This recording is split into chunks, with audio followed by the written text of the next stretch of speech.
மயிலாடுதுறைக்கு பக்கத்தில் பேரெழுந்தூர் என்கிற ஒரு கிராமத்தில் நிற்கிறோம்.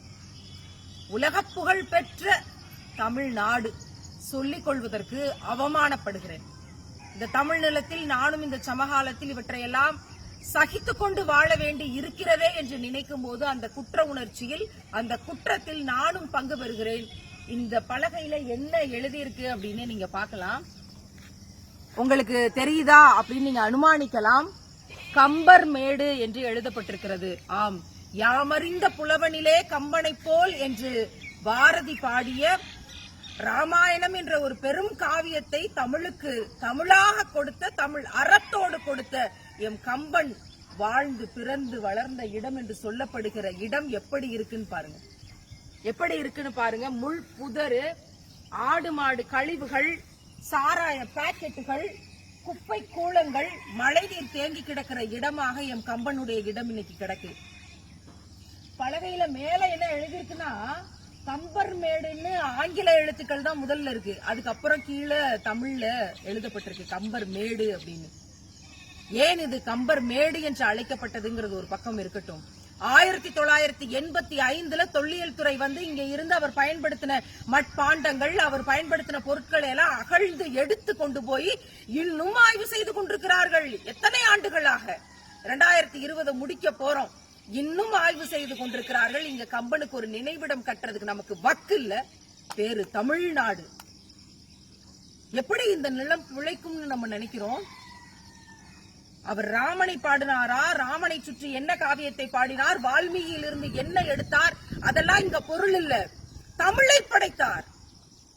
கம்பன் வீட்டு கட்டித்தறீங்க எங்க இருந்திருக்கும்? அது எப்படி கவி பாடி இருக்கும்? அடுத்த தலைமுறைக்கு நாம் காட்டுவதற்கு இங்க ஏதாவது இந்த நிலத்துல வந்து கால் பதிந்து நடந்து வருகிற போது அத்தனை பெருமிதமாக இருக்கு. இந்த இடத்துக்கு வந்து சந்திச்சிட்டோம். இந்த மண்ணுக்குள்ள இருந்து அந்த தமிழின் ஆற்றல் கொஞ்சமாவது நமக்கு வந்துராதா?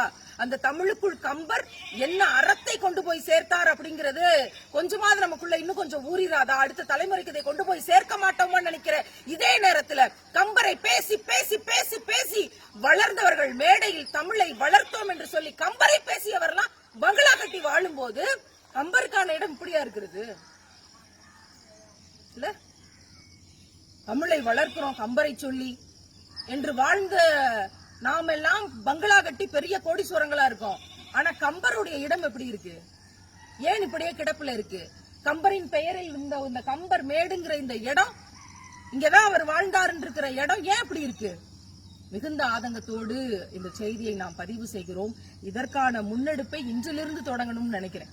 கம்பர் பிறந்த ஊர் இருக்கக்கூடிய மாவட்டம் மயிலாடுதுறை பிரிக்கப்பட்ட பிறகு மயிலாடுதுறை பேருந்து நிலையம், மயிலாடுதுறையின் முக்கிய பகுதிகள், மயிலாடுதுறையில் கட்டப்படக்கூடிய அல்லது இருக்கக்கூடிய கல்லூரிகள், பல்கலைக்கழகங்கள் எல்லாமே கம்பருடைய பெயரிலேயே நிறுவப்படணும் அப்படிங்கிறது நமக்கான பெரிய கோரிக்கையாகவும் ஆதங்கமாகவும் இருக்கு. கொண்டு போய் சேர்க்க வேண்டியது நம்மூரில் இருந்த தமிழ் ஆளுமைகள், நம்மூரில் தமிழுக்காக தியாகம் செய்தவர்கள், நம் மொழிக்காக செத்து போனவர்கள், நம்முடைய மொழியை உலகமெல்லாம் ஒழிக்க செய்தவர்கள். இவர்களை காப்பாற்றாம, இவங்க இடத்தை கட்டி காப்பாற்றாம, அதை அடுத்த தலைமுறைக்கு காட்சிப்படுத்தாம இனி தமிழை காப்பாற்றுவது என்பதெல்லாம் பெரிய சவால். அதற்கு முன்னால் கம்பரின் மேட்டில் இருந்து உறுதிமொழி ஏற்கிறோம். கம்பர் மேடு இன்னும் சில காலங்களில் விரைவாக இது ஒரு கம்பரினுடைய நினைவிடமாக கட்டி எழுப்பப்பட வேண்டும். அதற்கான முயற்சியை இணைந்து முன்னெடுப்போம். இந்த செய்தியை அடுத்த தலைமுறைக்கு கொண்டு போய் சேர்ப்போம். கம்பரினுடைய தமிழை பேசுகிற யாவரும் கம்பர் மேட்டையும் இனி பேசட்டும். தமிழ் வெல்லட்டும். புரட்சி ஓங்கட்டும்.